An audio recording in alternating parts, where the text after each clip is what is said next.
Hey guys, welcome back to Cummins Repower Garage. I'm Steve Sanders, joined with Brittany Barella, here to talk about your R2.8 crate engine's oil system. So the oil filter, as the engine gets shipped, is attached to the back of your flywheel housing via this black bracket. You're going to want to remove that bracket once you are ready to actually set up your oil system. This is not the permanent location of that oil filter, so you're going to want to unattach that and mount your oil filter and head vertically on your chassis somewhere, kind of in the engine compartment or on the chassis or frame. The oil filter that comes with the engine is the largest that we offer with the R2.8, so it's going to have the longest oil change interval and the highest capacity. That oil change interval is typically anywhere around 6,200 miles, 250 hours, or 3 months, depending on your duty cycle. You know, if you're just using this as a daily driver, you're probably going to get more miles out of it, versus if you're taking your vehicle off-road and doing a lot of rock crawling, that mileage is going to be lower, but your hour count is going to be higher. So you're really going to want to kind of take that into account when you're trying to decide your oil change interval. Other options that you have are, we have some other filters that are usable with this engine. So LF16229 is one option that you can use. You can see it's a little bit shorter than the filter that we provide with the engine. So that will help if you have a little bit of fitment issues when you're trying to find somewhere to mount this. You have this option for a filter that you can purchase from parts.cummins.com. Another option you have is LF16121. Again, it's actually a lot shorter than the one that comes on the engine. This one does have half the flow rate of the filter that comes stock, so it is cutting that down, but it is still enough for the engine. So we do approve the use of this filter, but this is going to significantly impact that oil change interval. So whatever it was before, definitely take that into account. You're going to have to do this or change your filter a lot more often if you're choosing to use this smaller filter. The max temperature that you're going to want to run your oil on your engine is 275 degrees F. And for pressure, the engine comes equipped with a pressure switch. So even if it's broadcasting a pressure, as long as it sees pressure high enough, it's going to broadcast 44 psi.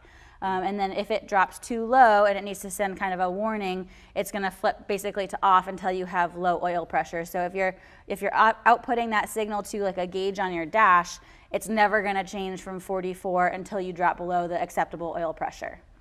Yeah, so if you don't want that kind of just generic 44 psi signal and you'd feel more comfortable having either your factory dash gauge read something, or you want to add another auxiliary gauge, if you follow this upper remote mount line back to the front cover, you see a port up here. This is an M10-1 port.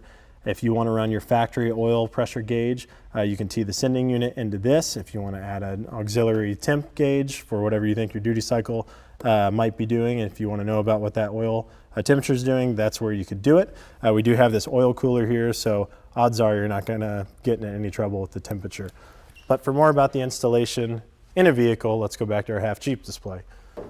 So as Brittany said, we do ship the filter on a bracket that you can discard. The filter is shipped horizontally, but we recommend that you mount it vertically. This helps with optimal performance of the filter, as well as keeping it pretty clean when you're changing your oil. We have it shown here with the factory length lines. You can shorten these lines. However, if you're not a professional, since these are high pressure lines, we ask that you use a professional to do that. We also advise that you do not lengthen these lines, because that would add a bit more strain on that oil pump. If you have the system open and you take these lines off, either for your installation or to take them out in town and have them shortened, make sure you cap off the ports that you leave open, just to keep that shop debris out of your system. When it's time to fill your oil, we recommend Valvoline Premium Blue.